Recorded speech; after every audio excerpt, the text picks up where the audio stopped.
A Note on a Serious Talk and the Calm by Raymond Carver.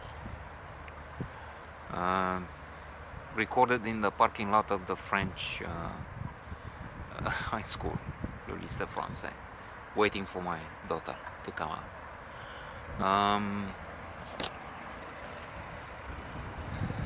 The first narrative has Burt and Vera as the only protagonists. Burt comes to see what I presume is his ex-wife, Vera, to have a serious talk. I say I presume because there's no real hard evidence, as you would say in court. We can see that they had the close connection, but it's also evident that they are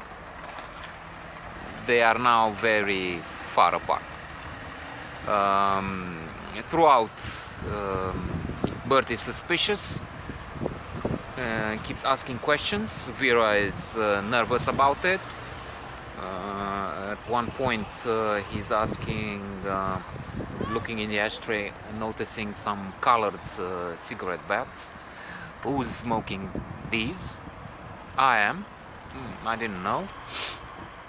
If you're starting with this, it's not good, she says. Something, not these words, but that's the feeling I get when I was reading through this. And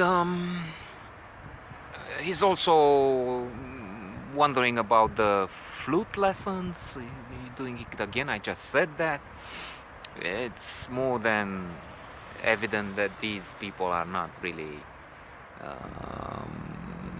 connecting with each other anymore. A serious talk or not. The phone rings at one point, and Vera says, "You take it." He does. Charlie? Is Charlie there? No. And then again, and when Vera is back, she was taking a shower. He says about this, somebody wanting to speak with Charlie. For some reason, she understands that it's for her, it's a lover, or who knows, speculation. She says, "I'll get this. I'll take it in the bedroom or upstairs, and you hang up when I'm on the phone." So she goes there. She says, "I have it. Hang up." But this annoys him. He's probably very jealous. He's unhappy with the situation. So what he does is he cuts the cord off the phone.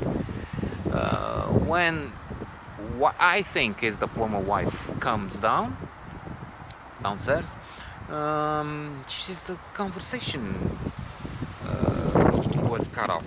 "Did you do something to the phone?" And she goes at the phone, she picks it up, and she says, "Son of a bitch, you did this. And then I stop here because I will let you imagine what she's doing after this, or read and find it. In the calm, we are just staying through the tale within a barbershop, except for when one of the men waiting there, presumably a guard in a bank, starts telling a story. And so we have a story within a story, and then we go out. Outdoors, really, in the forest where a hunt takes place, which I dislike. This has the fact that they're hunting, and even if it shouldn't be this way, probably, I dislike hunters. This fact added to my initial rejection of the character. who keeps talking, the son of a bitch.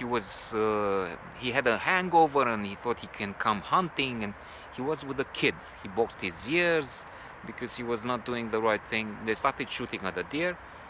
The one with the hangover didn't know what he was doing. Was shooting all over the place, seems like. But this brave character shoots the deer badly, and with that they start following the poor animal, who has lost a lot of blood. They can see from the trail. We can imagine that he's suffering, and his pain will be long. Those there, hunters as well, from the look of it, say they go and die in a hard place, for whatever that means. I'll tell you what it means. It means the animal will be tortured by pain because of some stupid rat bastards. A dispute ensues. There's a man there who says you should be there trailing for the deer and not here hanging around. And then they exchange hard words, son of a bitch or something. The barber intervenes and he says about one of them, and I don't think it's the guardsman, trout hunter, but the other one, that he's on his last days or something, because of an emphysema or something.